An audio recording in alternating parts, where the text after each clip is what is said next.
Hola, hoy vamos a hablar de externalidades de red y de economía del comportamiento. Primeramente, hay que tomar en cuenta que hemos analizado cambios en la demanda con respecto al precio. De allí hemos caracterizado un bien normal, que es aquel que la cantidad demandada disminuye cuando el precio aumenta, un bien inferior, que es aquel que su cantidad demandada disminuye cuando aumenta el poder adquisitivo o un bien given. Pero la pregunta es, ¿la demanda de un bien solo depende de su precio? ¿Existen factores diferentes al precio de un producto que afectan la demanda de dicho producto? Y la respuesta es sí, sí existen factores. La demanda de un producto también está afectada por el consumo de otros individuos, puede ser también afectada por las expectativas que la persona tenga del cambio en precio y demás. En particular, aquí en este apartado vamos a hablar de cómo la demanda de un individuo por un producto está afectada por el consumo de otros individuos de dicho producto. A esto se le llama externalidades de red. Tenemos externalidades de red positiva y externalidades de red negativa. Repito, las externalidades de red indican que la demanda de una persona depende de la demanda de otras personas. El efecto bandwagon o el efecto arrastre o popularidad nos indica una externalidad positiva de red. Mientras más gente compre un bien, tú comprarás más cantidad de ese bien. Se refiere al deseo de tener estilo, de tener un bien porque todo el mundo lo tiene, o para complacer una moda. Por ejemplo, podríamos decir que el iPhone se compra para estar a la moda. La realidad es de que tiene funciones, eh, vaya, que varias personas valoran más que de otros teléfonos, pero la realidad es de que iPhone tiene algunas aplicaciones que solamente pueden ser compatibles o ventajas que son compatibles con otras personas que tienen iPhone. Y de ahí se convierte esta externalidad de red positiva.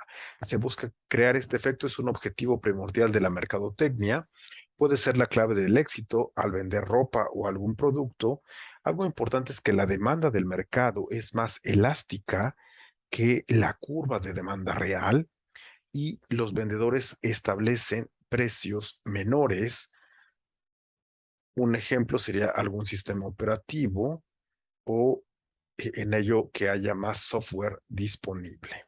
Vamos a ver el hecho de que la demanda de mercado es más elástica que la demanda real y por qué los vendedores establecen precios menores. Aquí tenemos un ejemplo en esta gráfica. Tenemos de 20, que es la demanda de una persona, quien consumiría al precio de 20, la demanda de 25, de 40 y de 60. Y tenemos también la demanda de mercado. Hay que darnos cuenta que vamos a fijarnos en la persona que consume al precio de 20. ¿Qué tenemos? Esta persona le puse al precio de 20 porque el precio de 20 es eh, su, digamos que su característica. Esta persona de 20, si el precio fuera de 30, compraría 20 unidades.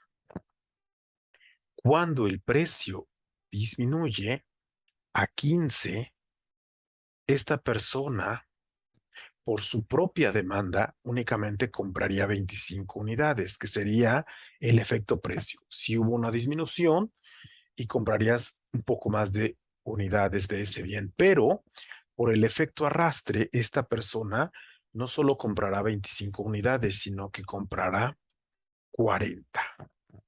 ¿Y cómo vemos vamos a calcular las elasticidades? Recordemos que la elasticidad precio es la variación de la cantidad entre la variación del precio por el precio entre la cantidad. La elasticidad individual tendríamos la variación del precio sería, perdón, la variación de la cantidad sería la cantidad final, que sería 25 unidades, menos la cantidad inicial, que es 20, entre el precio final, que es 15, menos el precio inicial, que es 30, por el precio, que es 30, entre la cantidad, que es 20. Y con esto llegamos a que la elasticidad es menos un medio.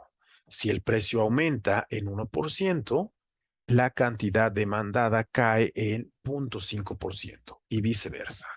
Por otro lado, tenemos la demanda de mercado. La estimamos con la cantidad final, que es 40, menos la cantidad inicial, que es 20, entre el precio final, que es 15, menos el precio inicial, que es 30, por precio entre cantidad, que es 30 entre 20, que nos da menos 2. Como nos damos cuenta, la demanda de mercado es más elástica, es en valor absoluto es mayor a 1 y la individual en valor absoluto es menor a 1.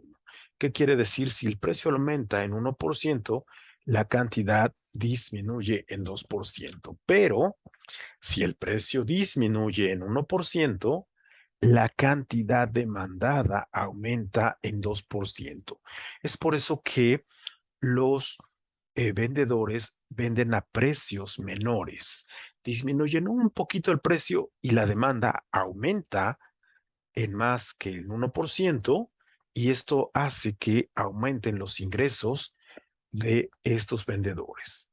También tenemos externalidades negativas de red, que se le llama el efecto Snob o el trepador.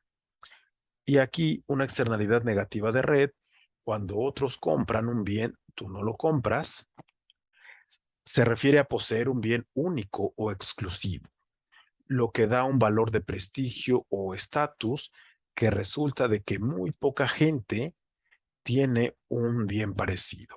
Ejemplos pueden haber bastantes.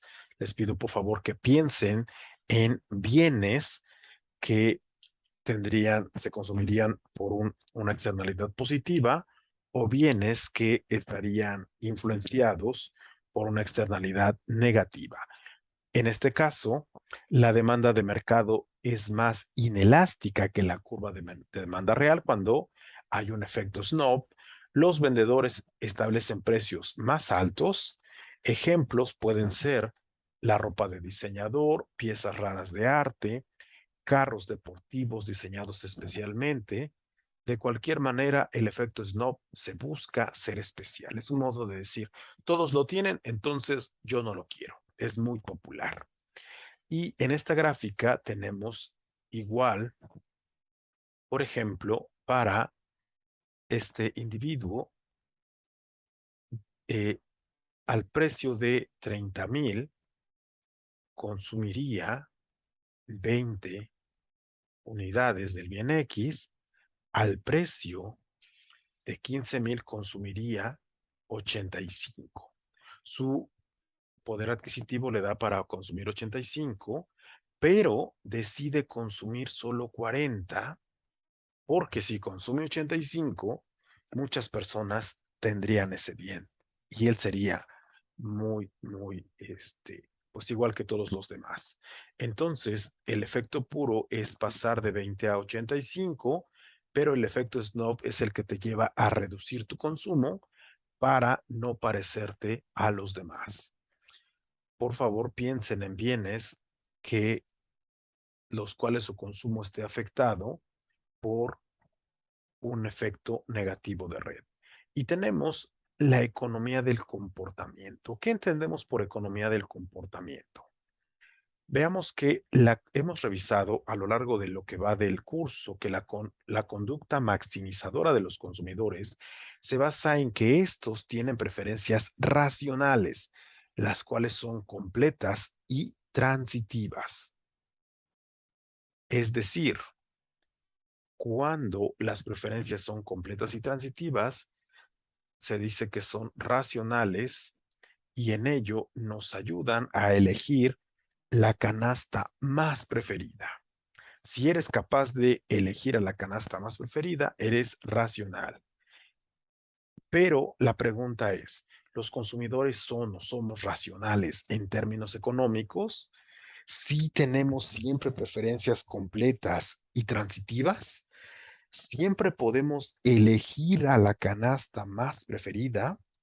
Para responder, nos apoyamos en la economía del comportamiento, la cual junta a la psicología y a la economía.